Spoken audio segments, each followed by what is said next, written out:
vous fais cette nouvelle vidéo aujourd'hui pour vous parler d'une fameuse aide que moi j'ai pu toucher en créant mon entreprise chez Uber Eats. Il faut savoir que toute personne qui travaille chez Uber Eats est auto-entrepreneur, donc ça vous ouvre des droits à des choses, comme par exemple une fameuse aide qui m'a aidé à toucher 11 312 €, ou plutôt pour l'instant j'ai touché la moitié, l'autre moitié est prévue pour dans 6 mois, et je vous en parle tout de suite plus en détail. Et on se retrouve plus en détail sur mon ordinateur, donc pour vous parler de cette fameuse aide. Donc déjà, je vais vous la présenter avant de vous donner hop. Donc l'aide à la création et à l'entreprise Lars. Donc c'est une aide financière destinée aux créateurs ou repreneurs d'entreprise. Donc moi pour ma part, je suis créateur, donc en France, qui opte pour un capital versé en 2 fois au lieu du maintien partiel de l'allocation d'aide de retour à l'emploi ARE, c'est-à-dire le chômage. Donc plus en détail, je vous explique. Moi, j'ai cotisé 730 jours de chômage. J'ai vu avec ma conseillère, j'ai le droit à 24 000 €. Si je choisis la méthode ARE, c'est-à-dire chaque mois, je vais toucher plus ou moins 1 000 €, ou je choisis cette fameuse aide, donc qui opte pour le capital versé en 2 fois au lieu du maintien partiel de l'allocation d'aide au retour à l'emploi. Donc c'est-à-dire que cette fois-ci, je vais toucher 45% de mes 24 000 €, mais par contre, par la suite, les 50-50%, je ne les ai plus. Sauf si vous faites une cessation d'activité après les 6 mois, donc pour n'importe quelle raison, hein. Moi par exemple livreur Uber Eats, je compte pas rester 2 ans dessus, hein. Si au bout d'1 an j'arrête, eh ben, j'aurai le droit de reprétendre le reste, c'est-à-dire 24 000 moins mes 11 312, il va me rester quelque chose qui va rester bloqué, mais j'aurai le droit. Voilà. En cas de cessation de l'activité non salariée, les éventuels droits à l'allocation d'aide de retour à l'emploi ARE, ouverts précédemment et non épuisés, donc ce qui me reste, sont repris sous réserve d'une réinscription comme demandeur d'emploi. Donc comment pouvoir les toucher directement dès le début de votre création d'entreprise, dès votre début chez Uber Eats. Donc moi c'est parce que je suis livreur Uber Eats, mais après vous pouvez très bien créer une entreprise dans autre chose, hein. Donc pour moi il faut 3 conditions. Donc c'est être inscrit chez Pôle emploi en tant que demandeur d'emploi, donc mais déjà avoir cotisé du chômage. Donc faut que vous ayez déjà travaillé, hein. Si vous êtes étudiant, déjà cette demande elle vous passe sous le nez. Enfin si vous avez jamais travaillé, elle vous passe sous le nez. Si vous avez droit au chômage, cette aide vous pouvez la prétendre.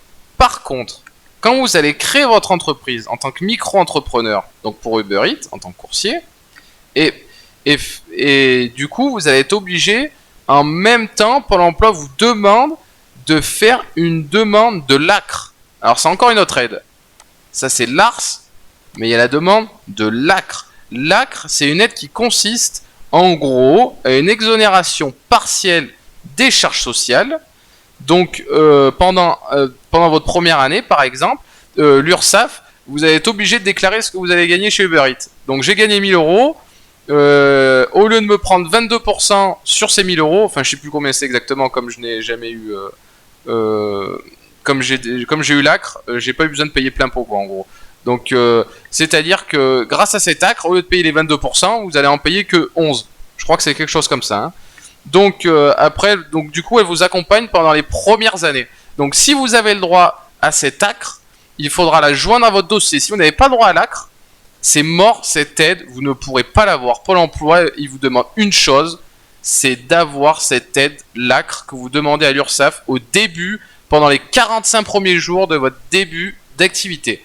Si vous n'avez pas ce fameux document, la preuve que vous avez le droit à cette deuxième aide qui est l'ACRE cette fois-ci, vous pouvez faire une croix dessus de suite. Donc cette aide, elle est versée en 2 fois. Donc le premier jour, donc j'ai touché les 5 656 €.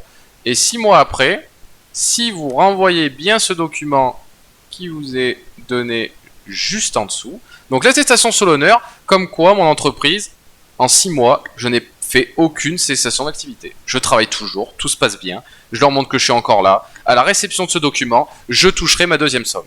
Par contre, après, vos droits ils seront totalement fermés. Sauf si, comme je vous ai dit, au bout de 8, 9 mois, enfin voilà, comme ma conseillère me l'a dit, si vous fermez votre entreprise, vous faites une cessation d'activité, vous pouvez prétendre un retour en tant que demandeur d'emploi. Donc c'est-à-dire à ce moment-là, vous pourrez faire une demande pour les sous qui vous restent, mais par contre là, comme il me restera moins par mois, je sais pas combien on touche exactement, hein. Bah, du coup il y aura moins de jours j'imagine, mais après combien on touche, je n'en sais rien. Mais vous pourrez quand même prétendre, comme je vous ai montré dans la publication chez Pôle emploi juste avant, donc quelles conditions de reprise de droit. Donc de toute façon vous pouvez l'avoir sur Pôle emploi, hein, c'est pas du fake, vous avez juste besoin d'aller checker sur le site. Et pour finir, bien sûr, Pôle emploi vous demandera chaque mois une attestation sur l'honneur, donc pas celle qui est juste en dessous là, il vous demandera une attestation sur l'honneur écrite, manuscrite, que vous avez touché telle somme. Voilà, que par exemple, moi le mois de mars, par exemple, si j'ai touché 800 € avec Uber Eats, et bah il faut que je fasse une attestation sur l'honneur écrite, comme quoi j'ai touché telle somme d'argent, tel mois, de tel jour à tel jour. Voilà les amis, cette vidéo est déjà terminée pour aujourd'hui. Donc le mieux, toujours étant, est de demander à votre conseiller ou votre conseillère. Il saura bien mieux vous aiguiller qu'une personne comme moi. Moi, je suis juste là pour vous dire les aides que vous pourrez prétendre. Après, le mieux toujours étant de faire la demande directement à Pôle emploi et de vous renseigner auprès d'eux tout simplement. Dans tous les cas, je vous remercie. N'hésitez pas à liker et à vous abonner. Je vous dis à très bientôt.